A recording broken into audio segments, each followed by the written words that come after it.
शांति। आज की मुरली है 23/6/2021। बाबा ने कहा, मीठे बच्चे, याद से आत्मा का किचड़ा निकालते जाओ। आत्मा जब बिल्कुल पावन बने तब घर चल सके। याद से आत्मा का किचड़ा निकालते जाओ। आत्मा जब बिल्कुल पावन बने तब घर चल सके। प्रश्न है, इस अंतिम जन्म में बाप के किस डायरेक्शन को पालन करने में ही बच्चों का कल्याण है? इस अंतिम जन्म में बाप के किस डायरेक्शन को पालन करने में ही बच्चों का कल्याण है?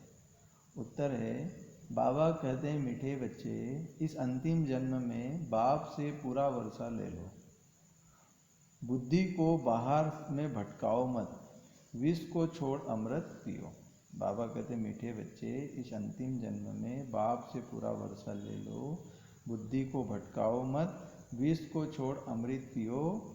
इस अंतिम जन्म में ही तुम्हें 63 जन्मों की आदत मिटानी है। इसलिए रात दिन मेहनत कर देही अभिमानी बनो। किस बात की मेहनत करना है हम सबको? देही अभिमानी बनने की, रात और दिन। ओम शांति। शांति धाम विश्रामपुरी है। इस दुनिया से सब थके हुए हैं, चाहते हैं हम अपने सुखधाम में जाए। यह दुनिया अच्छी नहीं लगती। स्वर्ग को देखते हैं तो नर्क से दिल कैसे लगे? कहते हैं, बाबा जल्दी करो, इस दुखधाम से ले चलो। बाप भी समझाते हैं, यह तो छींछी दुनिया है, इसका नाम ही है डेविल वर्ल्ड, नर्क। यह कोई अच्छा अक्षर है क्या? कहाँ डीटी वर्ल्ड, कहाँ डेविल वर्ल्ड। इस डेविल वर्ल्ड में सब तंग हो गए हैं, परंतु वापिस कोई जा नहीं सकते हैं। तमो प्रधानता की खाद पड़ी हुई है, वह खाद आत्मा से निकले, उसके लिए पुरुषार्थ कर रहे हैं। जो अच्छे पुरुषार्थी है उनकी अवस्था पिछाड़ी में अच्छी हो जाएगी। यह पुरानी दुनिया खलास हो जाएगी। अब तो बाकी थोड़े रोज है।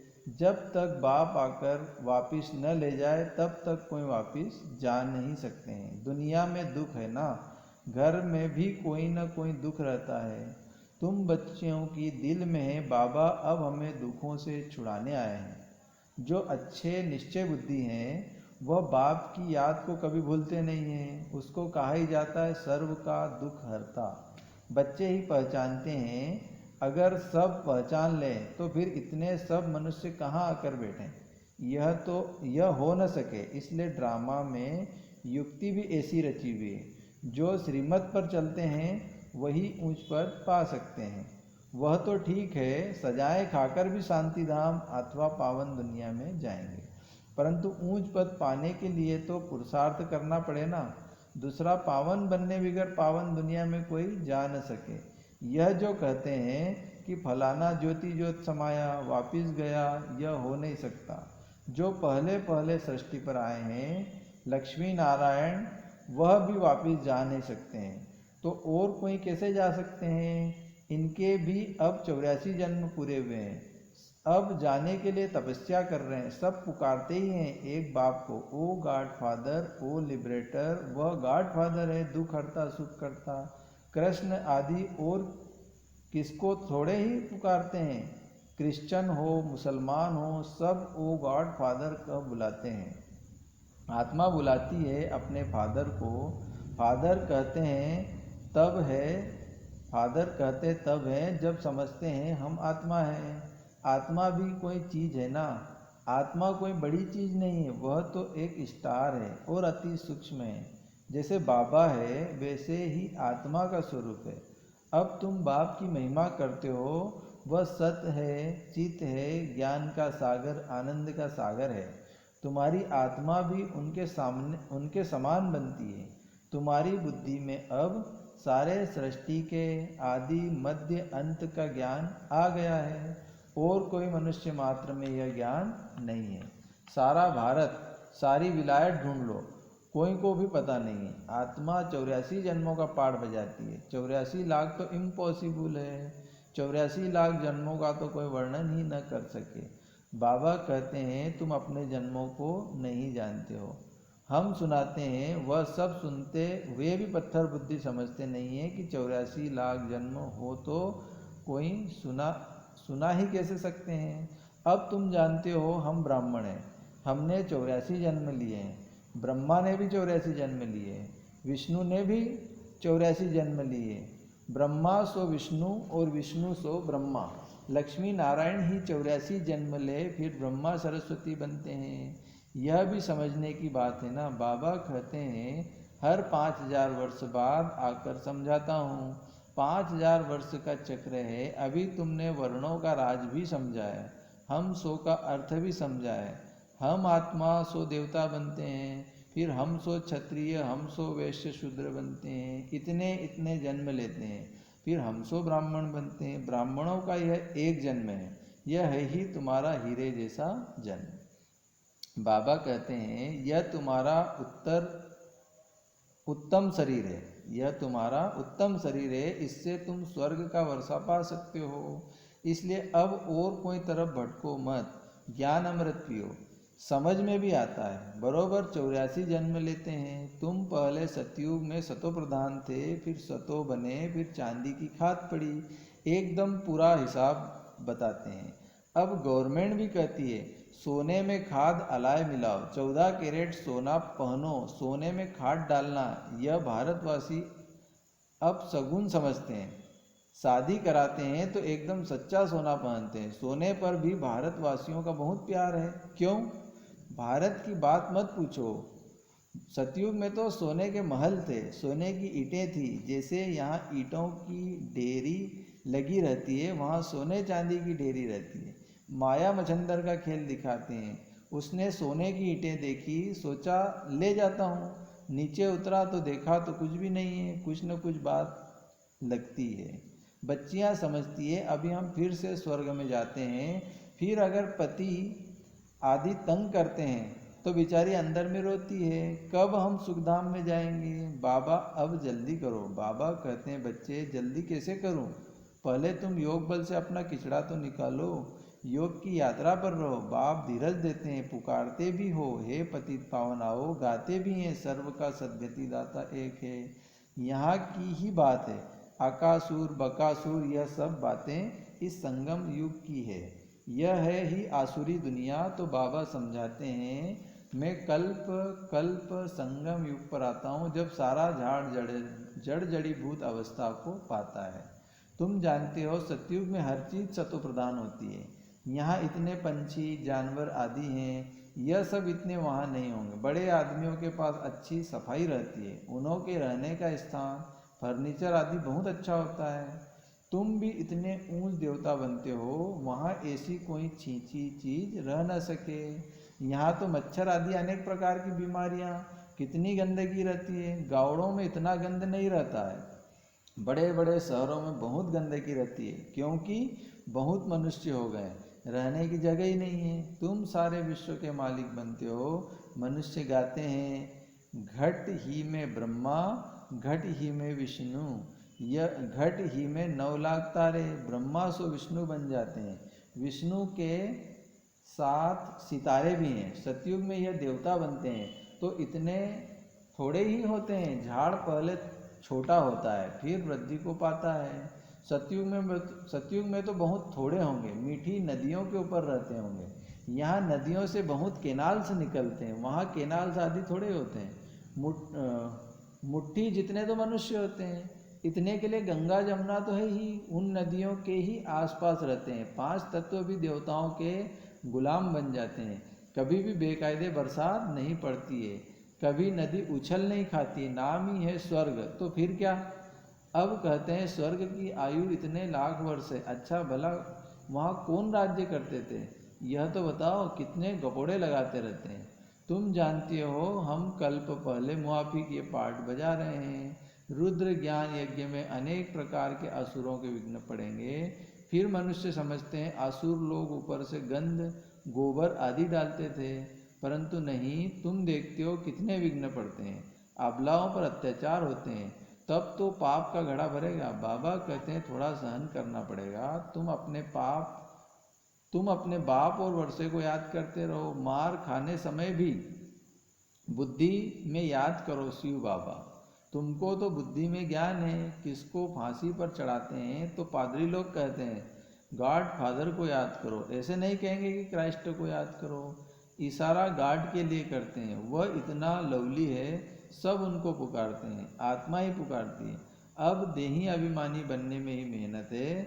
63 जन्म तुम देह अभिमान में रहे हो, अभी इस एक जन्म में वो आधा कल्प की आदत मिटानी है।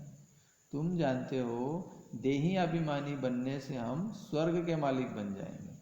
कितनी ऊंच प्राप्ति है। तो रात दिन इसी कोशिश में रहना पड़े। कौन सी कोशिश में रात दिन हमको रहना है? देही अभिमानी बनने की। मनुष्य धंधे आदि के लिए भी मेहनत करते हैं। आमदनी में मनुष्य को कभी झुटका या उबासी नहीं आएगी, क्योंकि आमदनी है, पैसे की खुशी रहती है, थकने की बात ही नहीं रहती है। बाबा भी अनुभवी है ना, रात को स्टीमर से आते थे तो आकर माल खरीद करते थे। जब तक ग्राहक की जेब खाली न करे तब तक उनको छोड़े नहीं। बाबा ने रथ भी पूरा अनुभवी लिया है, इसने सब अनुभव किया। गावड़े का छोरा भी था, 10 आने मण अनाज बेचता था। कौन? ब्रह्मा बाबा। अभी तो देखो विश्व का मालिक बनते हैं। एकदम गावड़े का था, फिर चढ़ गया तो एकदम जवाहरात के धंधे में लग गया। बस जवाहरात की बात, यह फिर है सच्चे जवाहरात। यह होता है रायल व्यापार। बाबा बहुत अनुभवी है। बाबा वाइसराय आदि के घर में ऐसे जाते थे जैसे अपना घर। इनको फिर कहा जाता है अविनाशी ज्ञान रत्न। जितना यह बुद्धि में धारण करेंगे, इससे तुम पदमपति बनेंगे। शिव बाबा को कहा जाता है सौदागर, रत्नागर। उनकी महिमा भी गाते हैं, फिर कह देते हैं परमात्मा सर्वव्यापी है। महिमा के साथ फिर इतनी ग्लानि, कैसी हालत हो गई है। बाबा कह रहे हैं कैसी हालत हो गई भक्ति मार्ग की। बाबा कहते हैं जब भक्ति पूरी होती है तब भक्तों का रक्षक बाबा आते हैं। बहुत भक्ति कौन करते हैं, यह भी सिद्ध हो जाता है। सबसे जास्ती भक्ति तुम करते हो, वही यहाँ आकर पहले पहले ब्राह्मण बनते हैं और बाप से वर्षा लेते हैं, फिर से पूज्य बनने का। रावण ने पुजारी बनाया है, बाप पूज्य बनाते हैं। यह है भगवानुवाद। भगवान एक है, 2 से 3 भगवान होते नहीं हैं। गीता भगवान की गाई हुई है। शिव भगवानुवाद के बदले कृष्ण का नाम ठोक दिया है, तो कितना फर्क हो गया है। बाबा कह रहे हैं गीता भगवान की गाई हुई है, शिव भगवानुवाद के बदले कृष्ण का नाम ठोक दिया है, तो कितना फर्क हो गया है। ड्रामा अनुसार फिर भी गीता का नाम ऐसे बदलना ही है। फिर बुलाते, बाबा कह रहे हैं फिर बुलाते हैं हे पतित पावन आओ। बाप पावन बनाते हैं, रावण पतित बनाते हैं, तो समझने की कितनी बुद्धि चाहिए। श्रीमत श्रेष्ठ ते श्रेष्ठ मत ही एक बाप की है। यह लक्ष्मी नारायण स्वर्ग के मालिक बाप की मत से ही बने हैं। बाबा कह रहे हैं लक्ष्मी नारायण स्वर्ग के मालिक बाप की मत से ही बने हैं। अच्छा, मीठे मीठे सिकिल्दे बच्चों प्रति माता पिता बाप दादा का याद प्यार और गुड मॉर्निंग। रूहानी बाप की रूहानी बच्चों को नमस्ते। हम रूहानी बच्चों की रूहानी बाप दादा को याद प्यार गुड मॉर्निंग नमस्ते। ओम शांति, ओम शांति, ओम शांति। शुक्रिया बाबा, शुक्रिया बाबा, शुक्रिया बाबा। धारणा के लिए मुख्य सार है, इस एक जन्म में 63 जन्मों के पुराने देह अभिमान की आदत मिटाने की मेहनत करनी है। इस एक जन्म में 63 जन्मों के पुराने देह अभिमान की आदत मिटाने की मेहनत करनी है। देही अभिमानी बन स्वर्ग का मालिक बनना है।